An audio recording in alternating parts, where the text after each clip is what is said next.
No entry का board बना 100 piece. क्या किसी बड़े हादसे के बाद जागेगा मऊगंज प्रशासन? एक वर्ष पूर्व नो एंट्री को लेकर विधायक ने दिया था धरना। धरने के बाद भी नहीं रुक रही नो एंट्री। कहीं मामला आपसी साठ गांठ का तो नहीं, पूछता है मऊगंज। नमस्कार साथियों, स्वागत है आपका इंडिया रिपब्लिक न्यूज में। आज आपको एक बार फिर से मऊगंज के लिए बराव रोड है और हमारे सामने यह बोर्ड लगा है, ये देखिए बैकग्राउंड में है, नो एंट्री का बोर्ड है। यहाँ हर काम जो होता है सिर्फ 100 पीस होता है। तो उसका कारण यह है कि आप देखेंगे रोड जो है, यह रोड एकल रोड है और इस रोड से लगभग 3 से 4 की संख्या में विद्यालय है और इस रोड पर लगातार नो एंट्री का उल्लंघन हो रहा है। इसी रोड का जो दुबे चौराहा में रोड मिलती है जाके, वहाँ पर लगभग 1 साल पूर्व पहले मऊगंज के वर्तमान विधायक ने नो एंट्री को लेकर धरना भी दिया था। उस समय कुछ सुधार हुआ था, बावजूद उसके अब फिर से वही रवैया, यह बोर्ड 100 पीस बन के रह गया है। तो क्या प्रशासन एक बार फिर किसी बड़ी दुर्घटना के इंतजार में है? आखिर क्यों हर चीज़ मऊगंज 100 पीस के लिए होता है? मऊगंज को एक तरह से जिला बनाने की बात हो रही है, जिला बनने की ओर अग्रसर है मऊगंज, लेकिन जो यहाँ पर जो गतिविधियाँ हैं वह उनमें कब सुधार होगा, यह पूछता है मऊगंज। बने रहिए पूरे अपडेट के लिए, सुनाते हैं इस रोड से जुड़े हुए रहवासियों का क्या कुछ कहना है नो एंट्री को लेकर। देखते रहिए India Republic news Mithilesh Tripathi के साथ। नो एंट्री का बोर्ड लगा है, जो नियम शर्तें लिखी हैं पालन हो रहा है कि नहीं हो रहा है? नियम शर्तों का तो बिल्कुल पालन नहीं हो रहा है। यहाँ पर 24 घंटे हाईवा बड़े वाहन, अब तो यहाँ तक कि बसें भी इधर से गुजरती हैं और बोर्ड आगे लगा हुआ है, आगे स्कूलें हैं। ऐसे में किसी भी समय बड़ी दुर्घटना हो सकती है और प्रशासन का इस ओर कहीं ध्यान ही नहीं है। वो किसके समय पर ये हो रहा है, इसकी जानकारी अपने को नहीं है। और इसके पहले इसका नो एंट्री को लेकर विधायक की धरना पे बैठे थे जी, तो उसका कुछ असर दिखा? उसका असर कुछ दिन तो था, लेकिन उसके बाद फिर से वही कंडीशन हो गई जो पहले थी। क्या मानते हैं, सेटिंग हो गई कि? अब ये तो हम नहीं कह सकते कि सेटिंग हो गई। हाँ, पर अब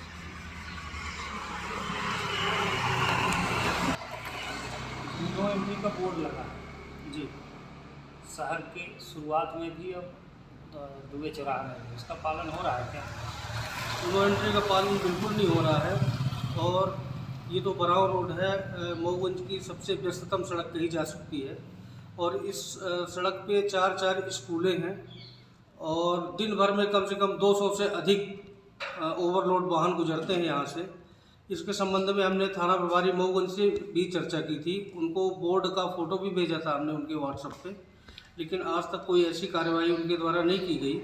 यद्यपि मैंने SDM श्री AP द्विवेदी जी से बात की थी इस मैटर पे, तो उन्होंने ये आश्वासन दिया था कि बराव मोड़ में एक ओवरहेड लगाने की तैयारी की जाएगी।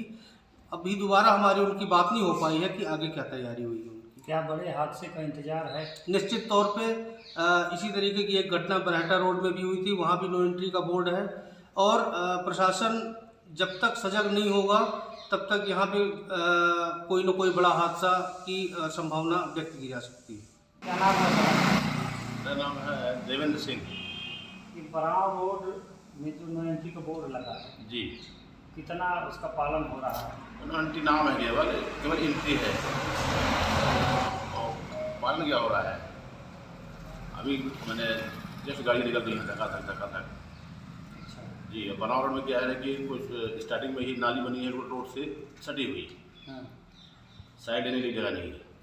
नो एंट्री को लेकर पिछले साल विधायक की धरना पर बैठे थे जी, वो कहाँ तक था? तभी से थका एंट्री हो गई। अच्छा जी हाँ, विधायक की धरना बैठने के बाद और शुरुआत हो थका गई। कुछ स्कूलें भी हैं यहाँ, उसको लेकर क्या करें? स्कूल तो 4 स्कूलें हैं और लगभग 2 से 4 यूनिट होती है। जब बनाते हैं कोई न कोई बड़ी घटना होने वाली है, जब हो जाएगी तब सब। प्रशासन के द्वारा कोई ऐसा कदम नहीं उठाया गया? कुछ नहीं, प्रशासन तो बिल्कुल आराम से अपना काम कर रहा है। नो एंट्री का बोर्ड लगा है बराव रोड में, इधर भी और भाटी रोड में भी, तो उसका कितना असर है? नो एंट्री का बोर्ड पिछले 1 साल से लगा हुआ है और इसके लिए हम लोगों ने कई बार लेख किया, एसडीएम के पास गए और एक बोर्ड के साथ साथ हमने एक बैरियल भी बराव मोड़ में लगवाया था और 2-3 दिन बाद उसको वाहन वालों ने, हाईवा वालों ने तोड़ दिया। तो वर्तमान में अतिक्रमण हट गया।